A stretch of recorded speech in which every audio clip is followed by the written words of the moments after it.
Hello friends, you are welcome in my YouTube channel basics A to Z. और दोस्तों, ये MA second year का fourth paper के लिए जो कानपुर यूनिवर्सिटी का है उसका है, उसके लिए उसमें सी वाला पेपर है। ABC gender and society political करके एक पॉलिटिकल सोसाइटी है, और ये थर्ड है रूरल सोसाइटी इन इंडिया, जो मैं इसका बना रहा हूँ सी वाला सी पेपर, भारत में ग्रामीण समाज। तो विदाउट वेस्टिंग एनी टाइम शुरू करते हैं हम लोग। फर्स्ट क्वेश्चन है, ग्रामीण समाजशास्त्र ग्रामीण पर्यावरण में मानव संबंधों का अध्ययन है। तो ये किसने कहा है? ये कहा है बर्ट्रैंड ने। सेकंड है, रचनात्मक ग्रामीण समाजशास्त्र के लेखक कौन है? तो जॉन मॉरिस गिलेट हैं, उन्होंने 1913 में ये बुक लिखी थी। थर्ड है, ग्रामीण समाजशास्त्र का परिचय 1917 में कौन लेखक हैं? पॉल एल वॉग्ट हैं इसके। फोर्थ क्वेश्चन, पर्नेल अधिनियम 1925 में यूएसए में बना था, किस लिए? तो पर्नेल अधिनियम 1925 में बना था अमेरिका में राज्य सरकारों को ग्रामीण जीवन पर अनुसंधान कार्य के लिए काफ़ी धन मिलने लगा इससे। फिफ्थ क्वेश्चन है, बिहार के तालुका गांव का अध्ययन किसने किया है? तो किया है GS गुरिये ने। सिक्स्थ है, पुस्तकें हैं और कुछ फेमस बुक्स हैं और उनके लेखक हैं। Village life in northern India, Oscar Lewis. Village India, McKim Marriott. Rural profiles, doctor MN Srinivas.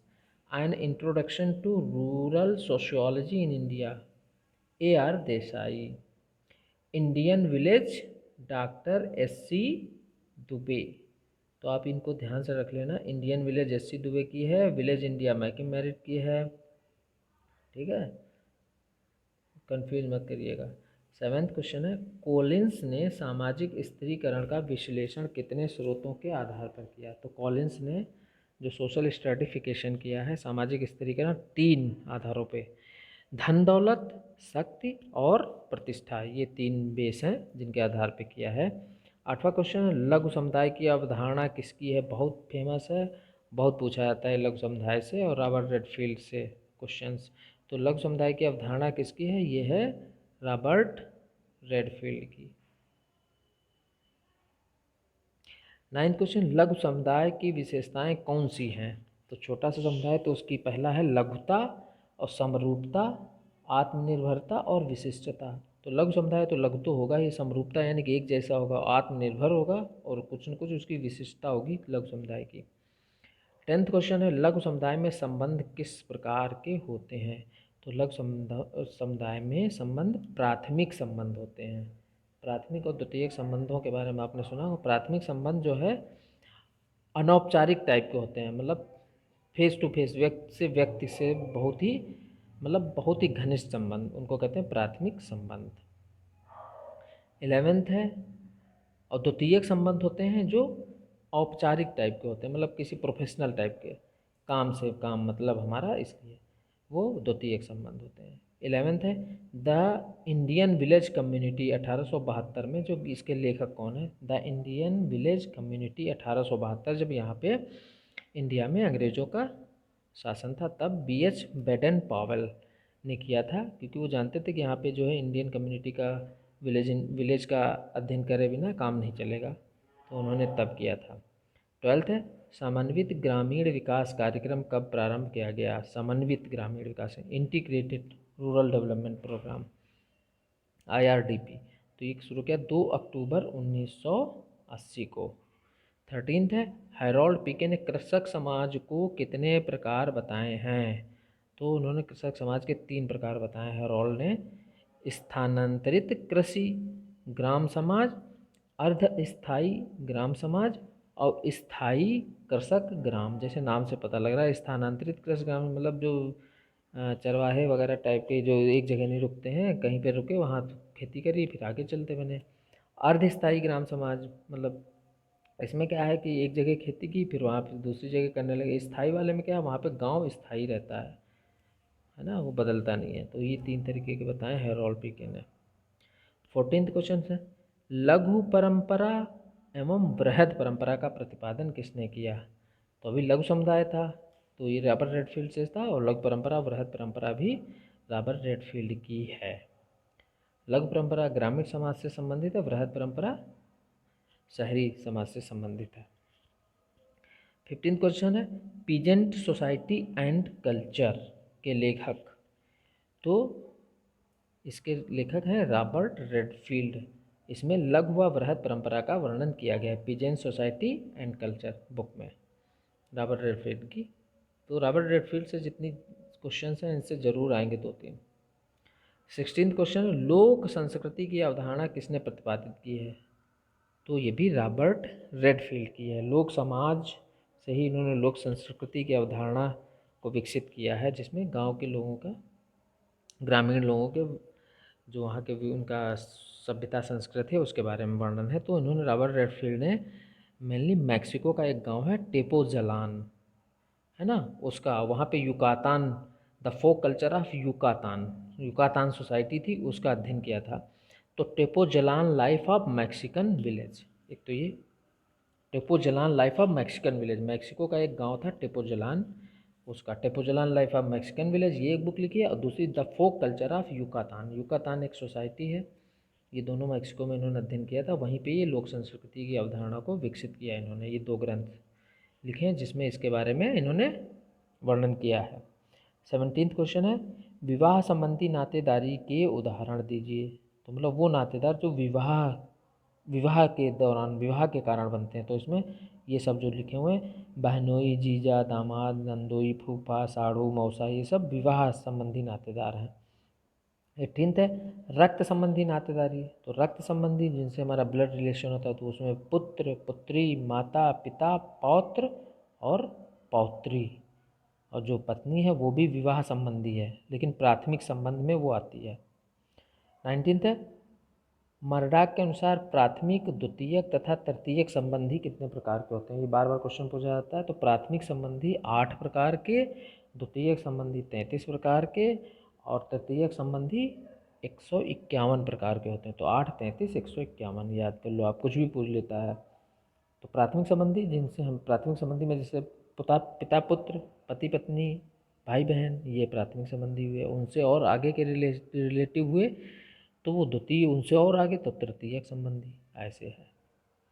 20वां है जाति एक बंद वर्ग है। बहुत फेमस ये वो है, जाति की परिभाषा किसने दी है, बंद वर्ग है। तो कैसे बंद वर्ग है, जो जिस जाति में जन्म लेता है उसी जाति का रहता है, उसकी जाति कभी बदलती नहीं, इसलिए वो बंद है। खुला नहीं है कि ये जात से उस जात में हो जाओ। तो ये परिभाषा बहुत फेमस है मजूमदार और मदान की।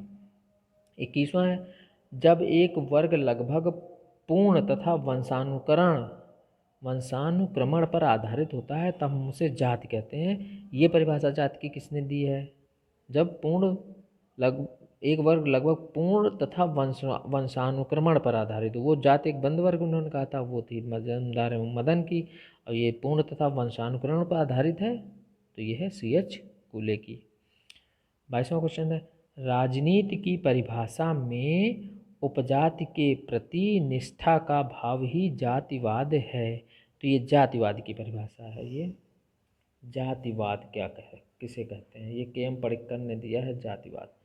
तो राजनीति के मतलब राजनीति के शब्दों में, राजनीति की परिभाषा में उपजाति के प्रति निष्ठा का भाव ही जातिवाद है। उपजाति जैसे मान लो जाति में क्या है, कौन सी जाति है, जैसे OBC, SC, ST, जनरल।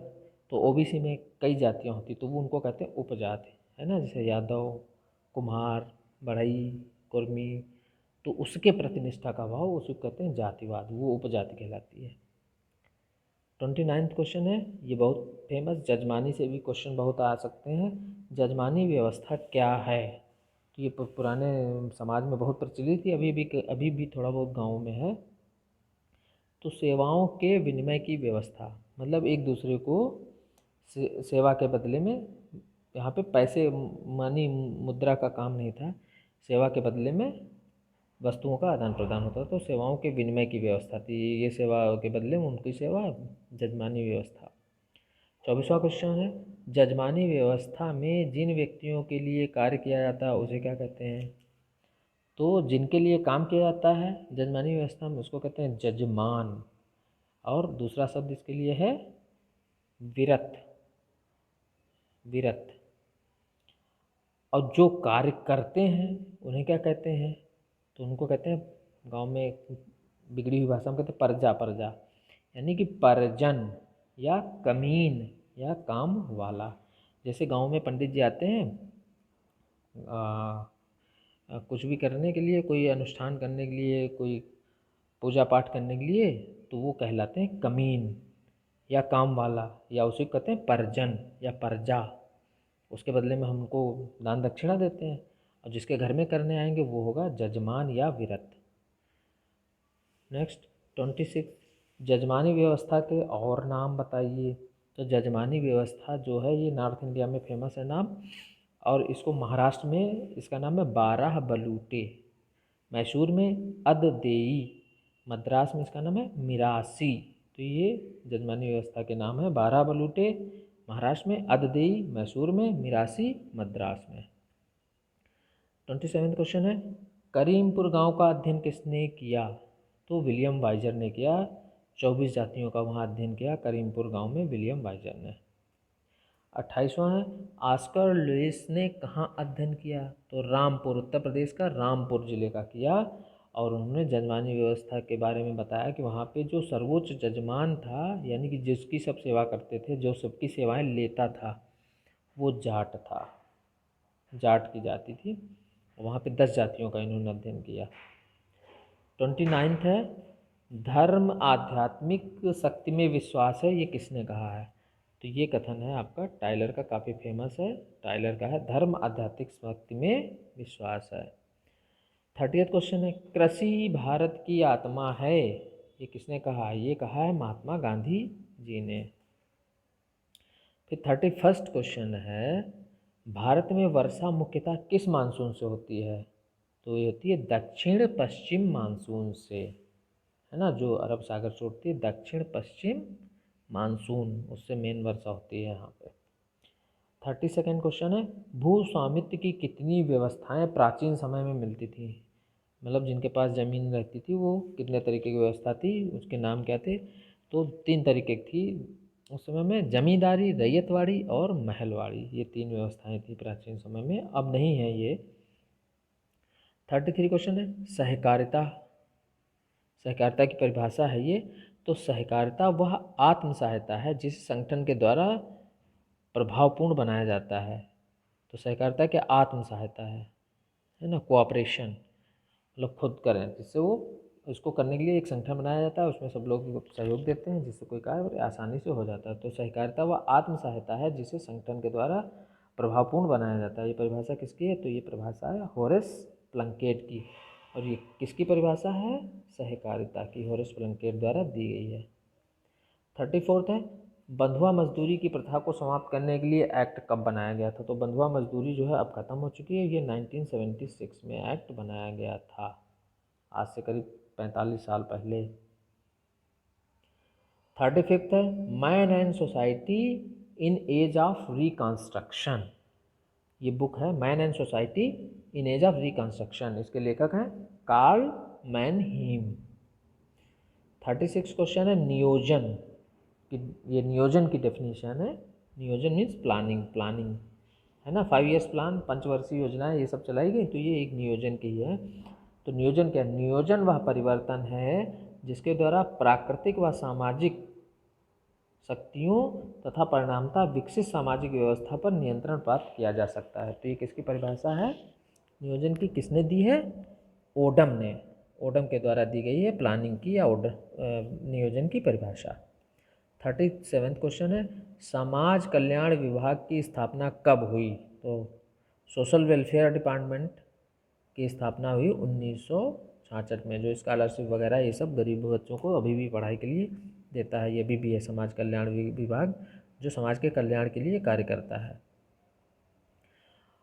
37 है, अनुच्छेद 45 किसके लिए? तो ये अनुच्छेद 45 बच्चों की अनिवार्य शिक्षा, मतलब बच्चों के लिए बना दिया कि बच्चों के लिए शिक्षा अनिवार्य है।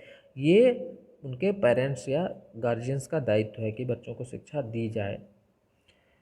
38 क्वेश्चन है, अनुच्छेद 29 क्या कहता है? अनुच्छेद 29 स्त्री पुरुष सभी को समान अधिकार प्रदान करता है। 39वां क्वेश्चन है जाति पंचायत। हाँ, जाति पंचायत जैसे बिहार हरियाणा वगैरह में काफ़ी होता है, जहाँ पे सरपंच होते हैं वो कोई न कोई फरमान जारी कर देते हैं अपने गांव में। तो वही जाति पंचायत बिरादरी के क्षेत्र को क्या कहा जाता है? तो कोई एक जाति पंचायत का क्षेत्र होगा, एरिया होगा, उसको क्या कहा जाता है? उसको कहा जाता है जवार, है ना। क्या हमारी जवार के लोग, ऐसा बोला जाता है हमारी जवार। हमारी जवार मतलब हमारी एक जात के, तो वो जाति पंचायत बिरादरी, तो जवार बोला जाता है उसको। 40वां क्वेश्चन है उत्तर प्रदेश पंचायती राज अधिनियम कब पारित किया गया? तो उत्तर प्रदेश में पंचायती राज अधिनियम 1947 में पारित किया गया। 41 क्वेश्चन है the impact of the Panchayati Raj on rural India. ये बुक है the impact of Panchayati Raj on rural India के लेखक हैं उदय मेहता। 42 है पंचायतों को प्रजातंत्र का देवता की संज्ञा किसने दी? तो ये दी है राधा कुमुद मुखर्जी जी ने। पंचायतों को प्रजातंत्र का देवता की संज्ञा राधा कुमुद मुखर्जी जी ने दी है।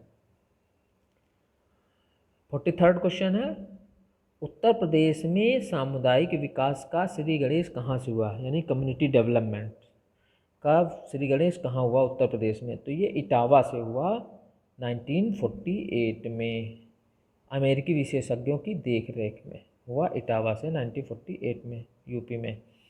फिर एक साथ 55 सामुदायिक विकास योजनाएं प्रारंभ की गई, कम्युनिटी डेवलपमेंट, है ना, योजनाएं, कम्युनिटी डेवलपमेंट प्लान्स एक साथ 55 शुरू की गई। कितने? 300 गाँवों में। तो कह सकते हैं कम्युनिटी डेवलपमेंट प्रोग्राम की शुरुआत, 55 सामुदायिक योजनाएं की शुरुआत कब हुई, या कम्युनिटी डेवलपमेंट प्रोग्राम की सामुदायिक विकास योजनाएं कब से प्रारंभ हुई? तो ये गांधी जयंती के अवसर पर 2 अक्टूबर 1952 से प्रारंभ हुई। ये 52 है, यहाँ पे 2 है ये। 45 क्वेश्चन है स्वर्ण जयंती ग्राम स्वरोजगार योजना SGSY का कब प्रारंभ हुई? ये प्रारंभ हुई 1 अप्रैल 1999 को। 46 है किस प्रक्रिया के अंतर्गत निम्न जाति के व्यक्ति उच्च जाति की विशेषताओं को ग्रहण करते हैं? तो ये प्रक्रिया MN श्रीनिवास द्वारा दी गई है। संस्कृतिकरण, ब्राह्मणीकरण, और इसके अलावा उन्होंने आधुनिकीकरण, पश्चिमीकरण, ये सब कई MN श्रीनिवास से रिलेटेड है। Social change in modern India में उन्होंने ये सब अवधारणाओं के बारे में दिया हुआ है। तो संस्कृतिकरण क्या है? जो नीची जातियाँ हैं वो उच्च जातियों का अनुकरण करने लगती हैं, उनकी तरह बनने की कोशिश करती हैं, उनके रीति रिवाज उनको अपना लेती हैं, उसको कहते हैं संस्कृतिकरण। 47 है social change in modern India के लेखक। तो social change in modern India, जैसे जो समाज में चेंज हो रहा है, यानी जैसे संस्कृतिकरण हो रहा है, तो कौन कौन थे उसके लेखक? MN श्रीनिवास। तो MN श्रीनिवास संस्कृतिकरण से संबंधित है। तो सोशल चेंज हो रहा है मॉडर्न इंडिया में, तो ये बुक जो है ये इनकी है, MN श्रीनिवास की। भूदान आंदोलन का जनक किसे माना जाता है? तो ये विनोबा भावे जी को माना जाता है भूदान आंदोलन का जनक। भूदान आंदोलन प्रारंभ कहाँ से हुआ था? तो ये हुआ क्या था कि वहाँ पे तेलंगाना में, जो अब एक नया स्टेट है, वहाँ पे खून खराबा हुआ, लोगों ने ज़बरदस्ती ज़मीनें छीन ली। तो ये सब देख के विनोबा भावे ने सोचा ऐसे तो कैसे चलेगा। तो वो जाके एक गांव में, पोचमपल्ली गांव था, वहाँ उन्होंने रिक्वेस्ट किया जिनके पास ज़्यादा ज़मीन थी कि आप ऐसा करो, आपके पास बहुत ज़मीन है, जो गरीब है उनके पास ज़मीन नहीं, उनको दे दो कुछ ज़मीन। तो वहाँ पे एक आदमी ने 100 एकड़ ज़मीन दान में दे दी। तो उन्हें लगा कि इस तरीके से ज़मीन ली जा सकती है। तो फिर इस तरीके से उन्होंने भूदान आंदोलन शुरू किया। तेलंगाना क्षेत्र के गांव पोचमपल्ली से शुरुआत हुई, और भूदान आंदोलन के तहत बिहार में सबसे ज़्यादा ज़मीन उनको दान में मिली, उसके बाद उत्तर प्रदेश में, इस तरीके से। फिर 50वां क्वेश्चन है 20 सूत्रीय आर्थिक कार्यक्रम की घोषणा कब की गई? तो 20 सूत्रीय आर्थिक कार्यक्रम की घोषणा 1975 में की गई, वो भी श्रीमती इंदिरा गांधी द्वारा। तो आई होप दोस्तों ये आपको क्वेश्चंस काफ़ी आपको मिलेंगे इसमें से। और अगर आपको वीडियो से फ़ायदा होता है, वीडियो अच्छा लगता है, तो मेरे चैनल को लाइक शेयर एंड सब्सक्राइब करें और अपने दोस्तों के साथ शेयर करें। Thank you friends.